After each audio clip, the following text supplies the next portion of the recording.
E aí galera, bem-vindos de volta ao canal do Valentim. Trago para vocês hoje a prova Concurso de Admissão ao CFO de Auxiliares da Armada, conhecido também como Alfa-Alfa, e resolverei especificamente a prova amarela de 2016. Então, vamos à primeira questão. Um motorista avista um obstáculo e freia seu carro. Após a frenagem, o carro percorre X metros no primeiro segundo, X sobre 2 metros no segundo seguinte, X sobre 4 metros no terceiro segundo e assim sucessivamente, até o oitavo segundo, após o qual ele para. Se o obstáculo estava a 135 metros do carro e X igual a 64, formação muito importante, essas duas aqui, a que distância do obstáculo o carro parou? Bom, vamos lá então entender. Primeiro, o carro, no primeiro segundo, se deslocou 64 metros. No segundo seguinte, metade disso, 32 metros. No segundo seguinte, metade. No próximo, metade, e assim sucessivamente, até o oitavo segundo. Ele quer saber a que distância do obstáculo o carro parou. Bom, primeiro eu vou fazer da maneira mais prática possível, né? Ela não tem nenhum glamour matemático, mas você precisa do ponto. Então entenda da seguinte maneira. No primeiro segundo, 64 metros. No segundo seguinte, 32. E assim sucessivamente pegando as metades de cada segundo.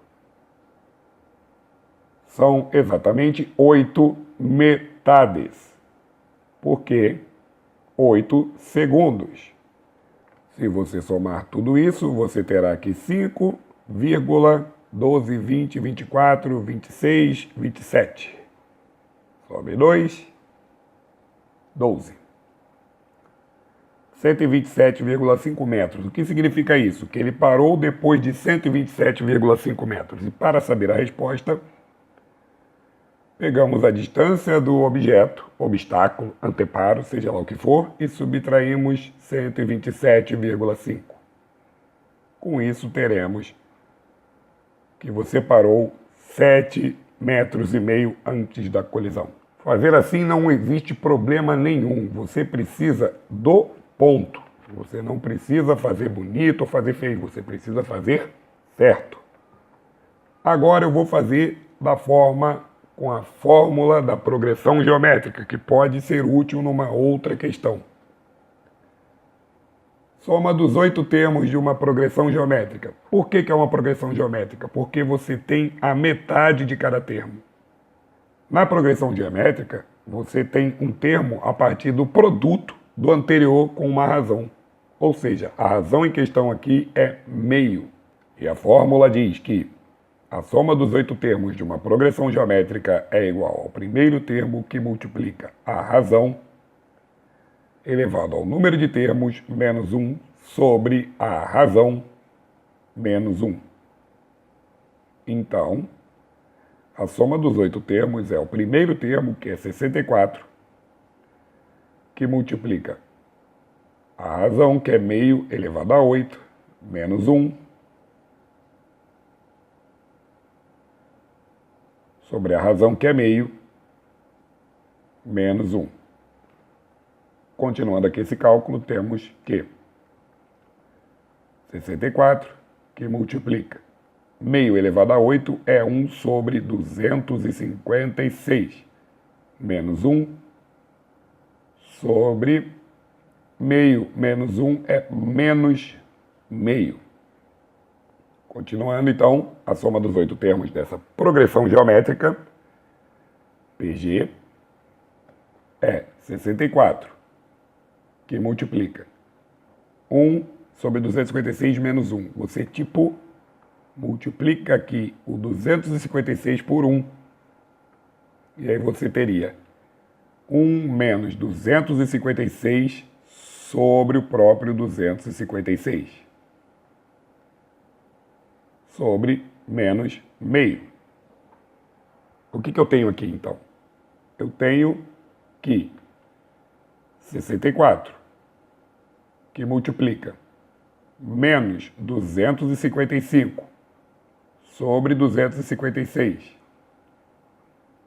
sobre menos meio. Ao simplificar, 64 com 256, nós temos 64, que é 2 à sexta, sobre 256, que é 2 à oitava. Quando você tira 6 daqui e 6 daqui, sobra 1 sobre 2 ao quadrado, que é 1 quarto. Então, na parte de cima você tem menos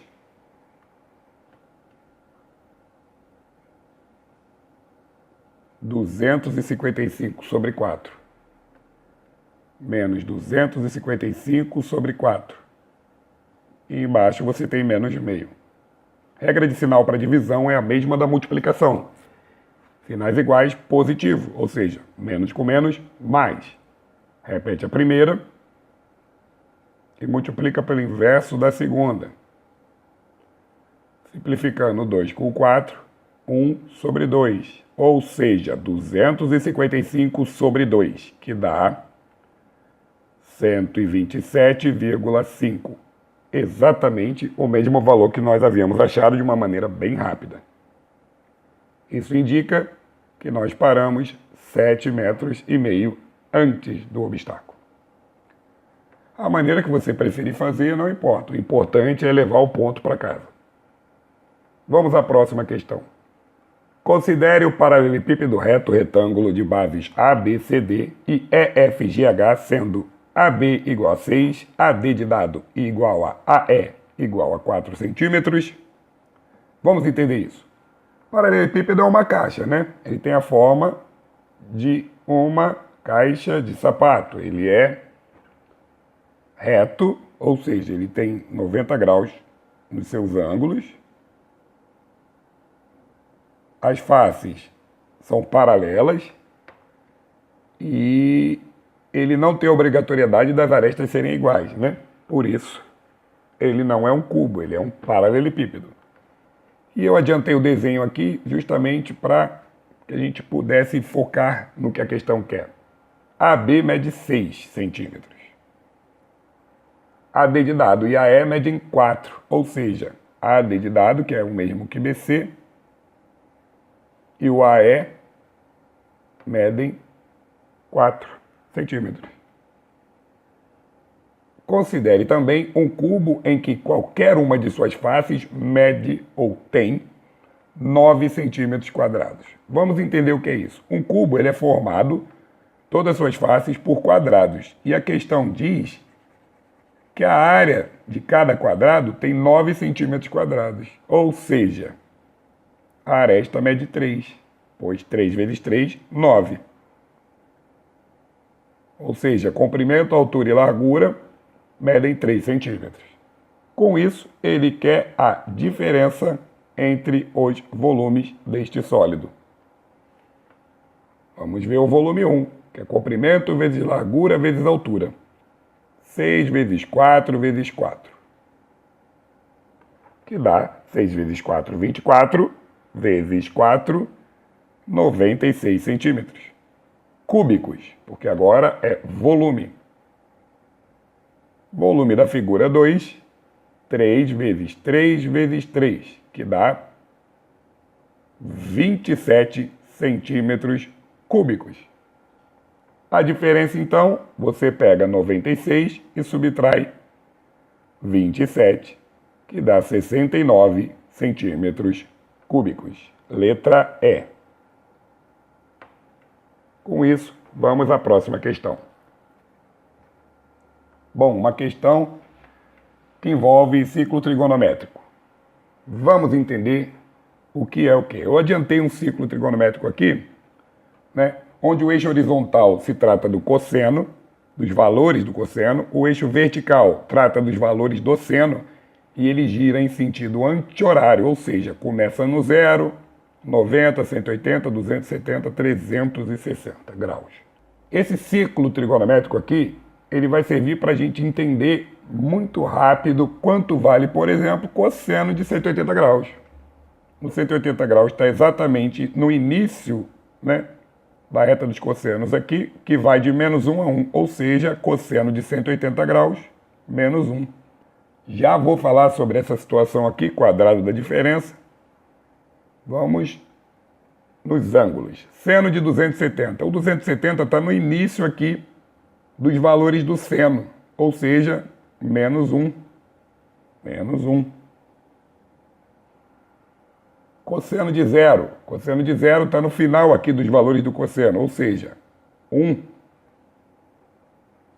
E seno de 90 está no final dos valores do seno aqui, ou seja, 1. Vamos substituir, temos menos a ao quadrado, menos a menos b ao quadrado, menos 1 vezes menos, eu já posso colocar que é positivo aqui, e esse menos 1 já foi importante, não precisamos mais dele.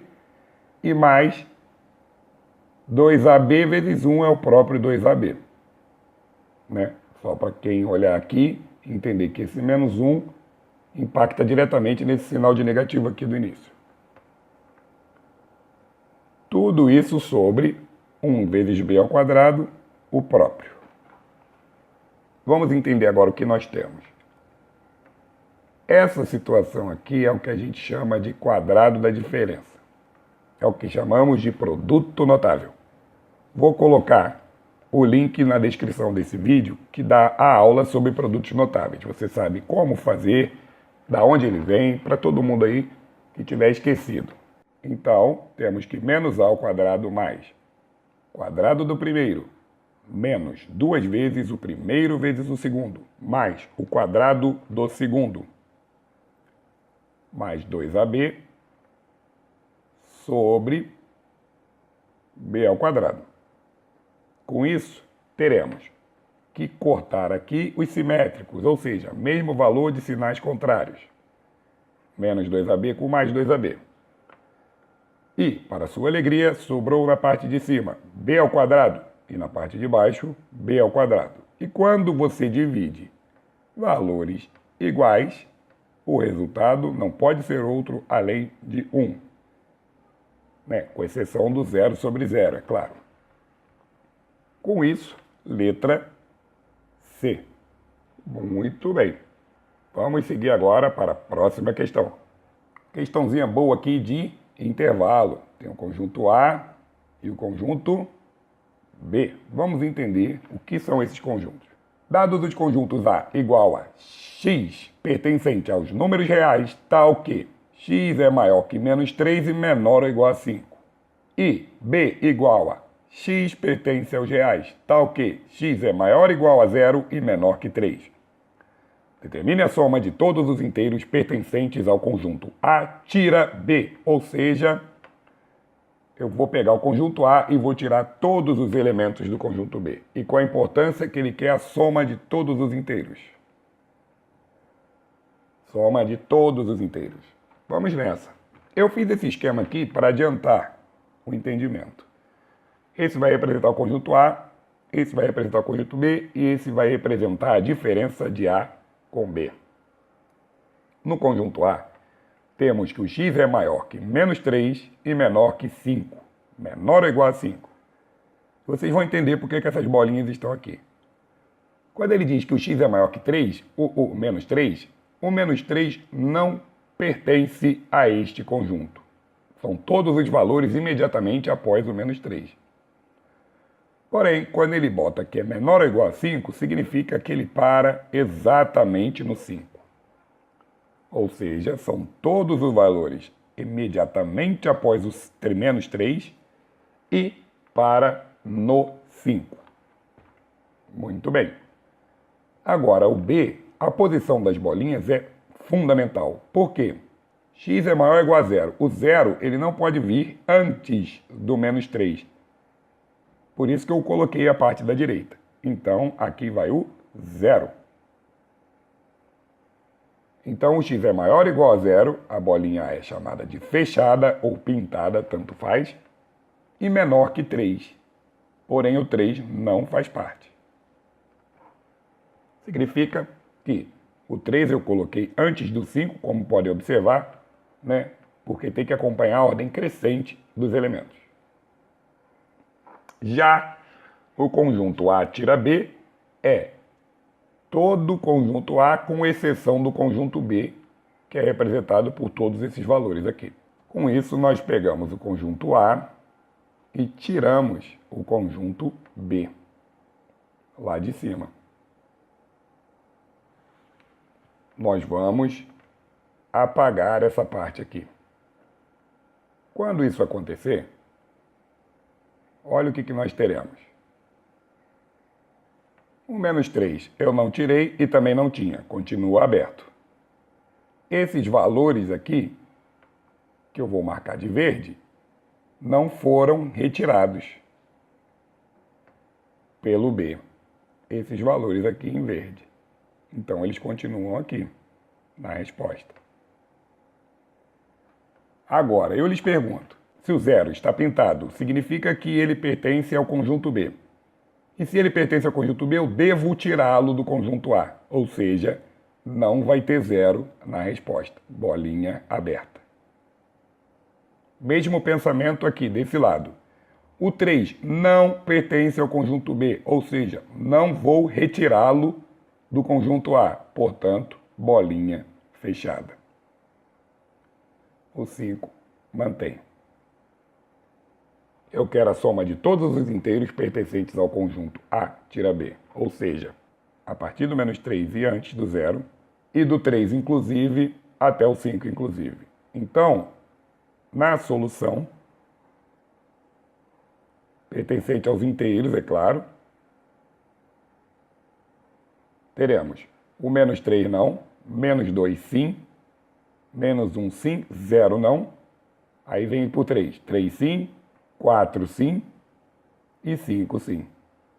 A questão pede a soma desses valores, então teremos menos 2, menos 1, mais 3, mais 4, mais 5. 12 menos 3, 9. Resposta, letra E. Vamos à próxima questão.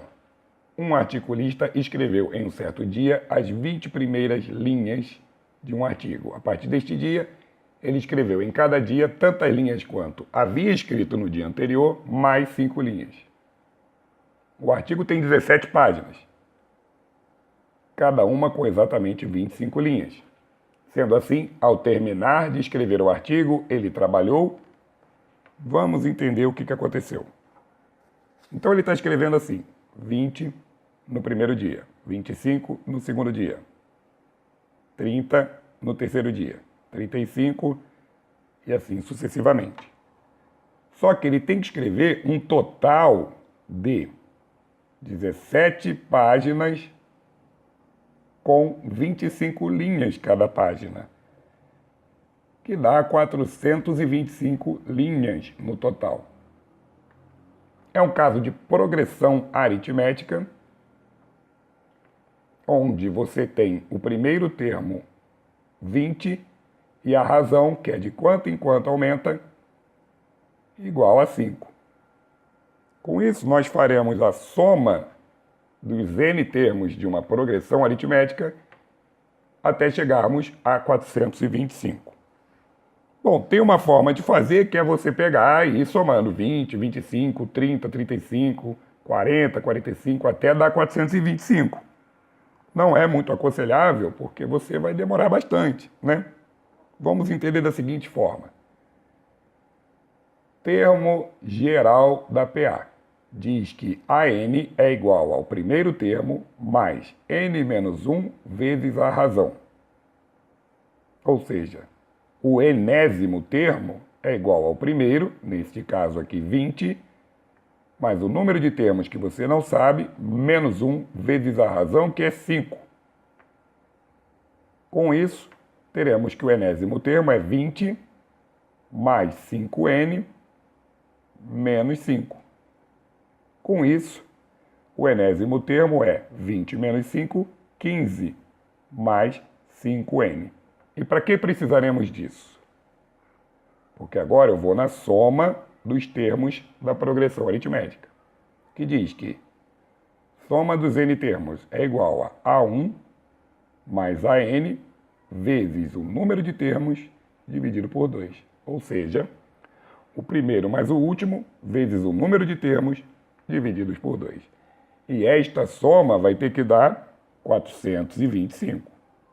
Pegando o primeiro termo mais o enésimo termo, teremos 20 mais o AN que nós calculamos aqui,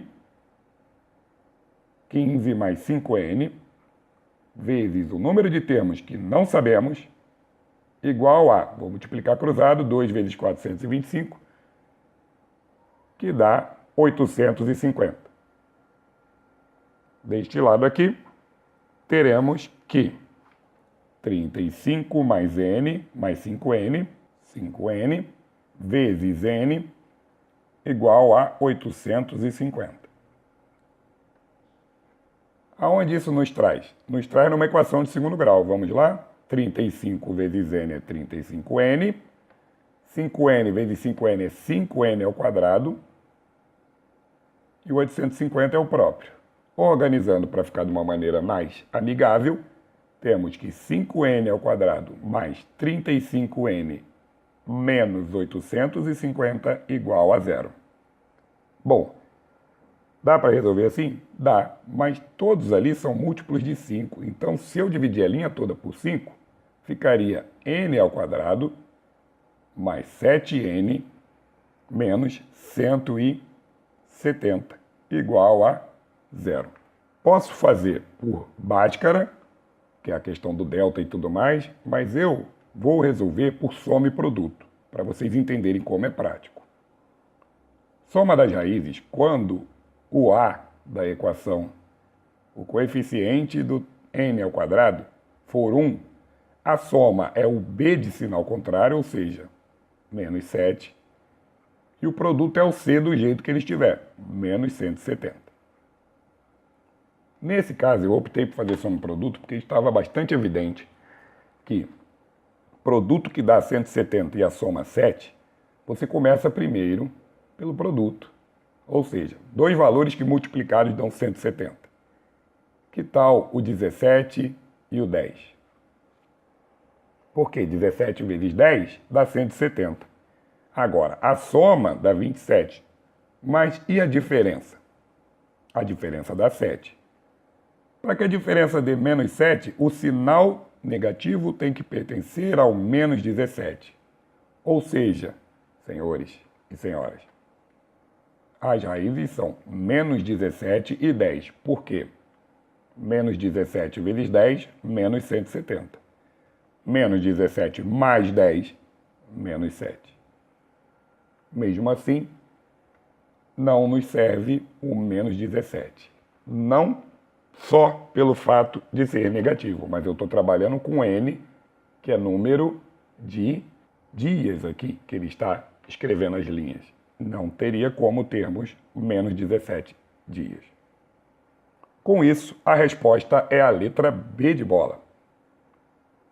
Mais de 8 dias e menos de 11 dias. Letra B. Olha o 10 aqui. Levaria 10 dias. Muito bem.